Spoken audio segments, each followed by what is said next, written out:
ओम नमः शिवाय, जय महाकाल। आप सबको पता है कि 14 सितंबर को गुरुवार की पिठौरी अमावस्या पड़ रही है। और अगर आपकी लाइफ में बहुत ज़्यादा कष्ट है, मतलब आपकी समस्या ख़त्म होने का नाम ही नहीं ले रही, तो ये वीडियो आपके लिए है। पूज्य गुरु जी की कथा से सुन के बहुत अच्छे से बताऊंगा। बस आपको लेना होगा काला तिल, 3 जगहों पे डालना होगा।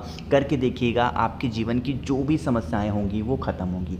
ये जो पिठौरी अमावस्या है ना, ये है आपके पितरों को खुश करने के लिए। अगर पितर आपके खुश हैं, कभी धन की कमी नहीं होगी, कभी घर में लड़ाइयाँ नहीं होंगी, हमेशा घर में प्रेम संपदा बनी रहेगी। ठीक है, चलो तो अब इस पहले उपाय को कैसे करना है समझते हैं। स्क्रीन पर आपको दिख रहा होगा काला तिल, दिख रहा है ना। तो हमें इसी तरीके से बस थोड़ा सा ज़्यादा काला तिल लोगे, कम से कम 1 कटोरी काला तिल लेना। ठीक है, और इस 1 कटोरी काले तिल में जो मतलब इस 1 कटोरी में जितना भी काला तिल आपने लिया है उसको पानी से भिगा देना। ठीक है, थोड़ी देर के लिए जब ये भीग जाए उसके बाद क्या करेंगे, आप इस काले तिल को किसी भी चीज़ में डाल करके पीस लेना। इसका पीस करके पेस्ट बनाना। ठीक है, और पेस्ट बना करके आपके घर में तांबे का लोटा होगा, उस तांबे के लोटे में जल भरना। ठीक है, और जो आपने काले तिल को पीसा है इसी कलश के अंदर डाल देना। ठीक है, डालने के बाद इस कलश को उठाना और आपको क्या करना है, अमावस्या के दिन पूरी की पूरी रात में आपके घर में जहाँ पर भी पीने का पानी मटका रखता हो, परिंदा रखते हो, बाल्टी रखते हो,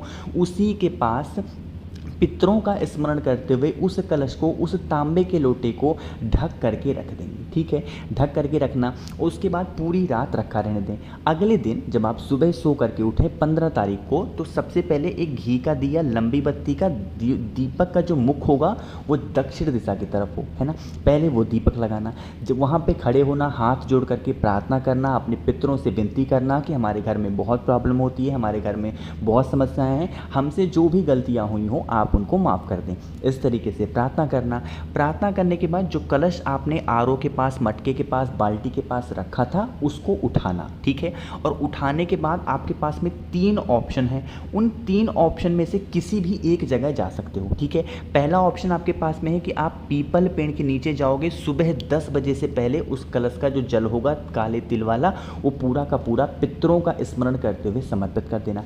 पहला ऑप्शन तो आपके पास में ये है। दूसरा, अगर पीपल का पेड़ घर के आसपास नहीं हो तो वट पेड़ के नीचे जाओगे, बरगद पेड़ के नीचे, वहाँ पे भी सेम काम करोगे। तीसरा, अगर वट का पेड़ भी ना हो तो बेल पेड़ के नीचे चले जाना, क्योंकि ये जो तीनों पेड़ मैंने यहाँ पर लिख रखे हैं, ये तीनों पेड़ पितरों के तुल्य होते हैं, उनका निवास होता है। तो यहाँ पे डालने से हमारे जो पितर होते हैं वो हमेशा खुश रहते हैं। ठीक है, एक यहाँ पर आपको डाउट आपका दूर कर दूँ। काफ़ी लोग कहते हैं जब वो सुबह जाते हैं या फिर कभी भी जाते हैं पीपल पेड़ के नीचे तो परिक्रमा करना शुरू कर देते हैं। बिल्कुल गलत बात है। अगर आप सुबह 10 बजे से पहले इस उपाय को कर ले रहे हो तो ही जा करके पीपल पेड़ की परिक्रमा करोगे। अगर ये उपाय गलती से किसी भी कारण से 10 बजे के बाद आप कर रहे हो तो पीपल पेड़ की या फिर किसी भी पेड़ की, मतलब पीपल पेड़ की तो परिक्रमा करनी ही करनी नहीं है, और बाकी इस उपाय में तो परिक्रमा नहीं करनी। ठीक है, समझ में आ रही क्या बात मेरी। चलो, तो यहाँ पर हमने एक उपाय की बात कर ली है जो कि आपके पितरों को खुश करने के लिए बहुत ज़्यादा अच्छे थे, बहुत ज़्यादा प्यारे थे। बात आई समझ में। चलो अब हम लोग बात कर लेते हैं अपने दूसरे उपाय की, इसी में कि आपके घर में शांति कैसे रहेगी, पूरा परिवार खुश कैसे रहेगा। अरे खुश तो तभी रहेगा ना जब पूरा परिवार हंसता खेलता हो। कैसे हंसेगा खेलेगा, जब घर में लड़ाइयाँ ना हो, है ना। तो उसके लिए क्या करना है, आपको इस तरीके से लेना होगा कलावा, जो हम लोग अपने हाथ में रक्षा सूत्र नहीं बांधते हैं, वही रक्षा सूत्र लेना। और उसके बाद क्या करोगे, इस रक्षा सूत्र को आपको ऐसे नारियल लेना। ठीक है, और इस नारियल के चारों तरफ पूरे घर में घूमते हुए कुंदकेश्वर महादेव, किसके नाम से, पूरे घर में कुंदकेश्वर महादेव के नाम से इस नारियल में लपेटोगे। नारियल भी लोगे तो जूट वाला नारियल होना चाहिए, जिसका छिलका जब हम लोग निकालते हैं तो इसके अंदर से पानी निकलता है, वही वाला नारियल लेना और पूरे घर में घूम घूम करके इस नारियल के चारों तरफ आपको लपेट देना। ठीक है, लपेट दिया। लपेटने के बाद क्या करेंगे, इस नारियल को लेंगे, पूरे घर में घूमेंगे और लेके चले जाएंगे महादेव के शिवलिंग के पास में, और उनके मंदिर में या फिर उनके शिवलिंग के पास में ले जा करके उस नारियल को रख देना। आपके घर से जितनी भी समस्याएं होंगी ना वो नारियल अपने अंदर कैद कर लेगा, और आपके घर की जितनी भी बीमारियां होंगी, जो भी कष्ट होंगे, वो अपने साथ लेके जाएगा और आपके घर में हमेशा खुशियां बनी रहेंगी। ठीक है, समझ में आई बात। ये जो दूसरा उपाय मैंने आपको बताया सबको तो ज़रूर करना है। आगे बढ़ लेते हैं, इसी में हम लोग तीसरे उपाय की, जो कि सेम सेम है नारियल वाला ही, जो कि इस अमावस्या पे सबको करना चाहिए। लेकिन क्या है और अब इसके क्या फ़ायदे हैं, उससे पहले आपको छोटा सा काम करना है, और वो है जो मैं हमेशा कहता हूँ कि वीडियो को करेंगे लाइक, जितने भी भाई बहन मेरी आवाज़ पहली बार सुन रहे हैं तो चैनल को सब्सक्राइब करिएगा, ठीक है। तो बात करते हैं अपने तीसरे उपाय की, लेकिन उससे पहले एक छोटा सा काम आपको करना होगा। नीचे कमेंट सेक्शन में बताना है कि भगवान राम का जन्म कहाँ पर हुआ था। मुझे पूरी उम्मीद है कि पता सबको होगा, लेकिन फिर भी आपको नीचे कमेंट में ज़रूर बताना, ठीक है।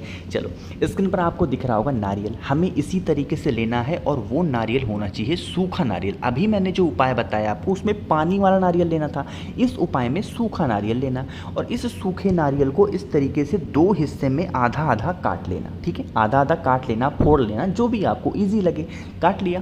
अब उसके बाद हमें लेना होगा इस तरीके से पंजीरी। अब वो पंजीरी, जैसे हमारे यहाँ भगवान सत्यनारायण की कथा नहीं होती है, उस कथा में जो पंजीरी बनता है वही पंजीरी हमें लेनी होगी, ठीक है। पंजीरी लेना, और इस पंजीरी क्या करोगे, जो नारियल सूखा वाला था ना उस आधे में भर देना, ठीक है, भर देना, और जो आधा हिस्सा आपने काटा था उसी से इसको ढक देना, ठीक है। ढकने के बाद क्या करोगे, आपको इस तरीके से फिर लेनी होगी मौली, कलावा, है ना, कलावा लेना, और उस नारियल को जो आपने जोड़ा हुआ है आपस में अच्छे तरीके से लपेटोगे पूरे घर में घूम करके, तुम रुका जी के नाम से।